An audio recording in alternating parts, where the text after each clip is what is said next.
Pay attention, school is in session. This morning, there are new stark warning signs about the state of education in our nation. A new national assessment known as the Nation's Report Card revealing that America's 4th and 8th graders are losing ground when it comes to reading and math. The test was administered to more than 600,000 students enrolled in public and Catholic schools from every single state, and the findings are stark. Since 2017, the reading scores among 8th graders dropped or remained the same in every state, with the lone exception of the District of Columbia. And among 4th graders, only Mississippi showed improvement. Math scores among 8th graders have remained largely flat since 2017, with an increase in just 3 states. Joining me now to discuss, Eva Moskowitz. She's the CEO of Success Charter Networks, a group of charter schools that serve nearly 18,000 students in the New York area. Eva, what's your reaction to the report card? What has to get done? It's heartbreaking. First of all, the results are really grim. As you said, there are a few bright spots, D.C., Mississippi, but overall, this is very bad news for the nation's children and families. The report card shows that students at the bottom are getting even worse. Some attribute some of this to money being taken out of the system and going to networks like yours, charter schools. What's your reaction to that? I mean, that's ridiculous.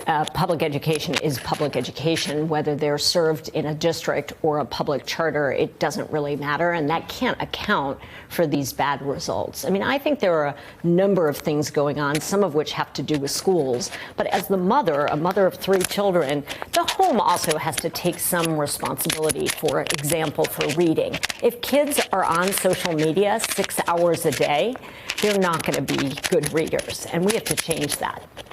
But is it social media? Many would argue, I mean, we have from the American Federation of Teachers who have said the evidence on achievement in voucher programs has not found statistically positive gains for students using vouchers, and most large-scale studies have found that students actually saw relatively large learning losses. They say Betsy DeVos has put her finger on the scale for school choice in charter schools, and that has taken money from public schools where, I mean, you yourself had to turn away thousands of students, and you know those thousands of students are going to failing schools. It really, there's nothing sadder than the lottery for us. But we also know, conversely, when our kids go to Success Academies and other high-performing charters, they are massively outperforming the district.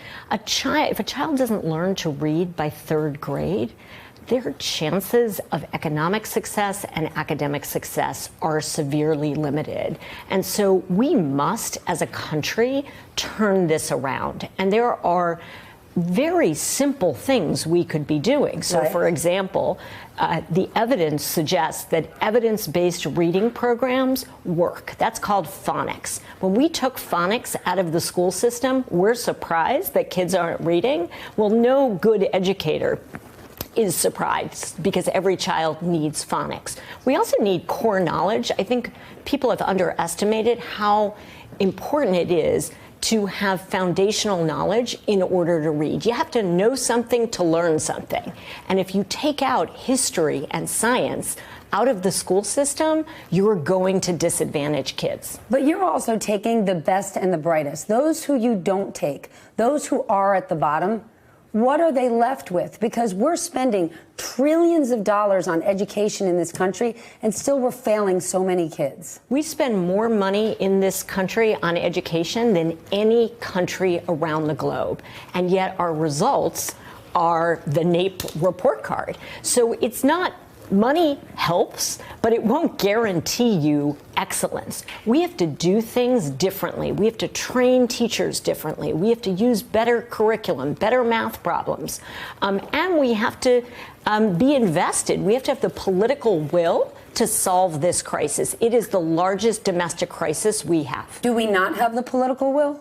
I look at the candidates. Is anyone talking about excellence in education? I don't hear Republicans or Democrats talking about what Kamala Harris started her campaign talking education. Kamala Harris said in her first 100 days she'd give teachers a raise 1 out of every 6 teachers in this country has to have a second job. So I'd say, yeah, there are some candidates. Well, I support teachers and higher salaries, but that is not going to change the outcomes for kids. We are going to have to redesign schools from top to bottom to make sure that kids are getting what they need. Is Betsy DeVos, as the education secretary, making that happen? Is she making things better for students? These bad report card results, they're bad today, but we've been on a negative trajectory for years. Well, that is true, but education in America is largely a local and state matter. It happens locally and in the state capitals. That is where the public policies need to change. Then is the issue, when you look at local budgets, you see voters vote yes for raises for firefighters and police officers because everybody needs them. But unless you live in a school district where your kids go to those public schools, you don't vote yes on those budgets. Well, that is true, but I can tell you in New York City, we're spending $34 billion every year to miseducate the vast majority of children. And so money is not the sole problem. And do you think we're intentionally miseducating No, them? not intentionally. I think teachers have the best of intentions, educators, politicians, but I don't think we are providing kids with the necessary level of rigor that we need to educate kids well. Betsy making it better or worse? I don't think she has much to do. I mean, the federal government... Doesn't that sound crazy? She has nothing to do. She's the education secretary. The federal government provides resources, but it doesn't write fundamentally educational public policy. Hey there, I'm Chris Hayes from MSNBC. Thanks for watching MSNBC on YouTube. If you want to keep up to date with the videos we're putting out, you can click subscribe just below me or click over on this list to see lots of other great videos.